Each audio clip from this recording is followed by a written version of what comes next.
Hello, welcome to another C1 video. This is Steve, and today we are writing an informal letter or email. Something that we all do all the time, don't we? We've all got friends all around the world and we write letters to them to say, what's up, I'm coming to your city, what should we do? All these kind of typical conversations reflected in the real English that you will write in your C1 exam. So in this video, we'll be looking at how to be friendly. How do you write a nice friendly letter? I'm a great person to teach you this. I've got so many friends that I write to all the time. Right, let's get into it. What are we doing then? This is what you'll be looking at in the exam. You will have a letter from an English friend. It always specifies their nationality, a little bit strange, and you will have a question like, I'm coming to your town, what should we do? Write a letter in your reply. You don't need to include your addresses or anything. It's 2023. Come on, get with the times. A question like this is always something familiar. It's write about something familiar in a friendly way. It could be your town, what we should visit there. It could be how to learn your language, as in French or Spanish or whatever your language is, or German, or there are dozens of languages, maybe even more, your language. Or some kind of general work or study advice that you might have to give, something that everyone can write about. It's a Cambridge exam. They don't want to test how well you write on the subject. They want to test how well you speak English. So they give you a topic that you're supposed to be able to write about in English with no problem. And you can take it in whatever direction you want. Where should we visit in your town? You can make it up. You can make up some place. You can write anything as long as it fits that question. That's the point. So that's a typical question. How do you answer it? Well, what we're going to do is we're going to think about the four writing criteria, and what this means for that question. So your first criteria is content. Mark out of 5, 3 is passing. Now the content for this question is when Chris says where to go, what to do, and why. This is what you need to write. A place to go, what should we do there, and why. So I'm thinking for a nice informal letter in 260 words, let's think of 2 places, 2 ideas, then develop them, back them up. Why should we go there? What's great about it? Some nice detail. At the moment, I live in Seville. Well, I've lived here for a long time now. The 2 places that come to mind for me would be the Alcázar, which I'm not just going to say, let's go to the Alcázar, because an English person has no idea what that means. I still don't really know what that means. Something about hunting. I guess it's an Arabic word. But what are they? Let's describe them, let's explain them so the person knows, so it's clearly communicated. They are some kind of royal garden, some kind of palatial palace garden. It's right in the city centre, it's enormous, it's peaceful, has an interesting history with being built by Muslim kings and then added by Catholic kings, and the orange trees that were planted there, and the fountains and the gardens, and Game of Thrones was filmed there. There's a lot of interesting details to talk about. That's why we should go there. That's in my plan. In my plan, I'm going to come up with lots of ideas so that writing it is a little bit easier. Then another paragraph, we're going to the Choza de Manuela. We have to go there. It's a restaurant. It means Manuela's hut, like a bit of a rustic, old-fashioned hut. They have big portions of meat, of every meat you can imagine. It's cheap. They have traditional tapas, and then I'm not just going to say some Spanish words, I'm going to use some English vocabulary. Pork tenderloin. This is solomillo in Spanish, but pork tenderloin, let's use the specific vocabulary to show off that I know these words. And again, always justifying why we should go there. Come on, you want to go there now, don't you? If you're over visiting Seville, drop me a line, we'll go to Choza de Manuela. You can pay, it's only like 10 euros for these incredible meals, so you can treat me. Point is, I'm selling it to you, I'm making it sound good, I'm answering the question of why we should go there, and I've made some clear suggestions. So content, that's how you include some good content. You take your time to plan some relevant, developed ideas. Communication, well, the key communication part in the task is that the letter is from a friend. How do you talk to your friends? In a different way than the way you talk to your teacher or your boss or a famous person or the newspaper. You talk in different ways. You talk in a more personal style. You use contractions in it. You would, wouldn't you, and so on. You use a lot more first and second person. You say, I think this, what do you think? You can even drop the first person. You can say, instead of saying, I think, no. Instead of saying, I want to go there, I want to go there. You can drop it sometimes. I'll show you an example in the model answer. And questions, and as I said, question tags are a good idea. Aren't they? Well done, you got it. Including question tags would be useful, wouldn't it? And so on. It's a nice conversational, chatty way of communicating. It's like, it's creating that link, assuring yourself of your communication. So that is how you write in a friendly way. Again, we'll see some examples in a minute. That is what you want for the communication criteria B out of 5 again, and that's how you do a good one. For organization, you're writing a letter. How do you write a letter? You use an opening and closing phrase. An opening phrase can be, sup Chrissy boy, since Chris is writing to you. It can be, hello Chris, nice to see you again Chris, nice to talk to you again. And see you next week old chap, see you soon, can't wait to see you, these kind of expressions. And the organization means an introduction where you acknowledge the situation. Why are you talking to each other? In this case, it could be, glad to hear your job is going well because Chris mentioned his job. There's always a mattress for you here because he mentioned I'm coming to visit you. Well, come and stay with me, no problem. We're friends, aren't we? Yeah, we're really good friends. And it means linking everything together, but in a more informal way. So instead of saying, firstly, we should, you know what we could do? By the way, I was thinking another thing. Anyway, it's a bit more informal. What does informal mean? It means write like you speak normally, or write like normal people, native people speak. So that's criterion C, organization, writing a nice letter using a typical letter structure. And finally, criterion D, well, it's a C1 exam.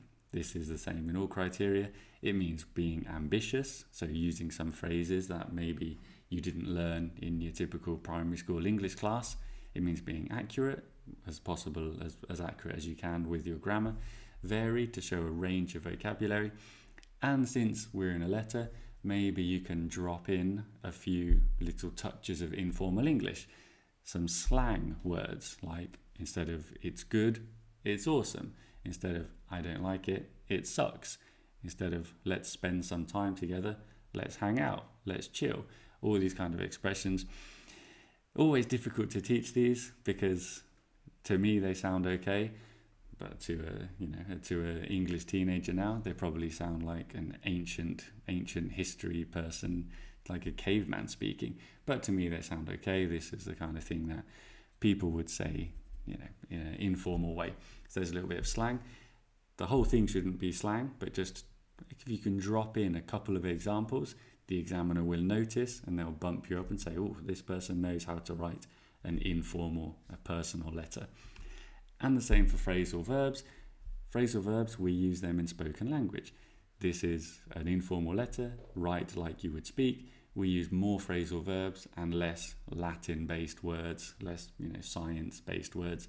We're going to use a bit more phrasal verbs. Instead of support, back up. Instead of, collect, pick up. Instead of surrender, give in, and so on and so on. So these are good to use.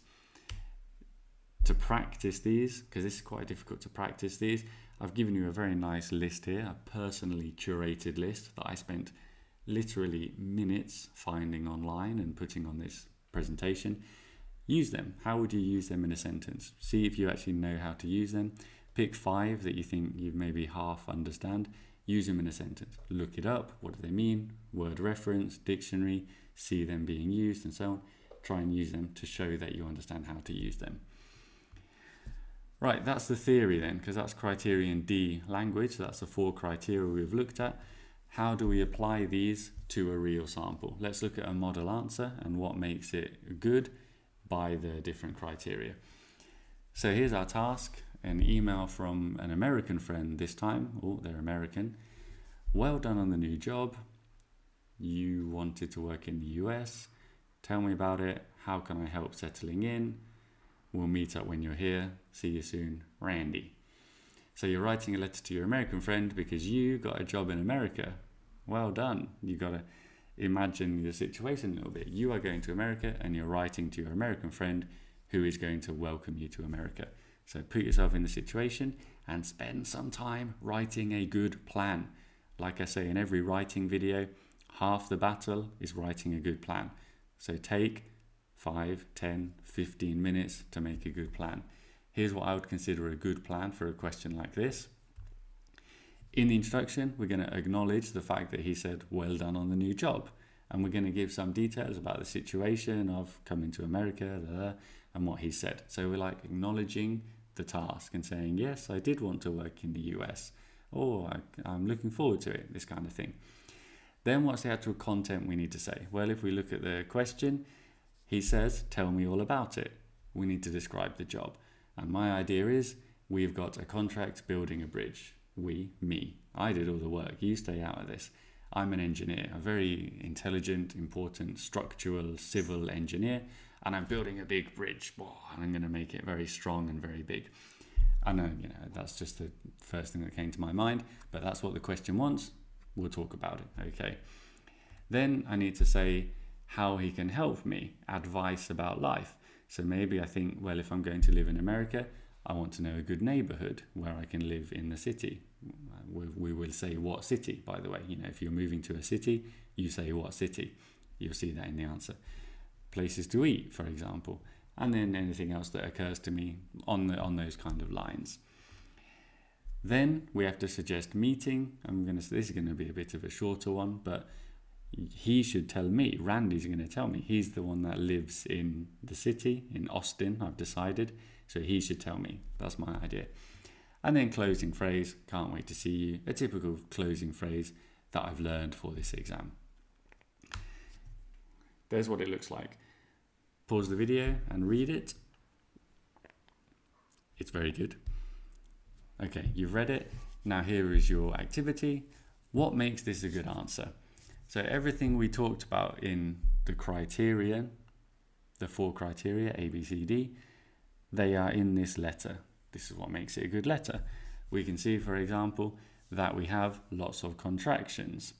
We've got some informal, we've got some slang, we've got some phrasal verbs, and of course the structure, the content and everything. So what I'd like you to do is, this text will be in the description so you can use it, copy and paste it, print it out in your class, give it to your hundreds of students, and then underline, circle, highlight, whatever, these features that make this a good letter. So then try and use them yourself. Here are the answers. Here is what I've identified. Hopefully you have paused the video and identified them as well. But we can see it's full of contractions. Pretty much everything is contracted. We've also got lots of first and second person. You, I'm, your, I think, you said. Question tags, didn't you, for example. Little questions, because I don't know, so should I get a car? And you tell me. It's a conversation. That's an informal letter is like a long conversation. And as I said, dropping the first person, can't wait to see you, is I can't wait to see you. But because it's informal, we can sometimes drop the subject. Just be careful doing that, only in an informal letter. In terms of linking words, well, it's quite well linked. Informal linking words often means simple conversational linking words, starting it with and or but, anyway, and so. These are like ticks that I have that I always use. In an informal letter, it's fine to use them. Then, so you can see, it's all connected, but it's connected in a fairly conversational, light way. Slang, this is what I think we might call slang. It's not full of slang because that would be a bit embarrassing to speak like that. Just the occasional word, buddy, I'm stoked, meaning I'm very excited. Not to be confused with Ben Stokes, the heroic English cricket captain. I don't think that's the etymology of the word. It's an older word than that, but it just means I'm excited. And meeting up for a drink or two, again, a little bit informal, let's meet up for a drink or two, okay. And phrasal verbs, again, where they come in naturally, grow up, plan on, sort out, meet up. Nothing absolutely crazy, but just natural way of using phrasal verbs that you would use, a native person would use in conversation. So that's what makes that a good answer. I think of informal letter is much easier than other writing types, at least for most of my students. But following these tips, that's how you're going to do it very, very well. Making sure you do a detailed, relevant answer. and then sprinkle in a little bit of these high level features that we talked about to really make it stand out as an informal letter. In summary, we can think about the criteria. Criterion A, content, plan something relevant and detailed. Criterion B, communication, write like you talk, it's a conversation. Criterion C, organization, connect everything logically using some informal linking words. And criterion D, language, be ambitious with some of these informal phrases we looked at, and you will pass your informal letter, no problem. That's it. Thanks. Bye.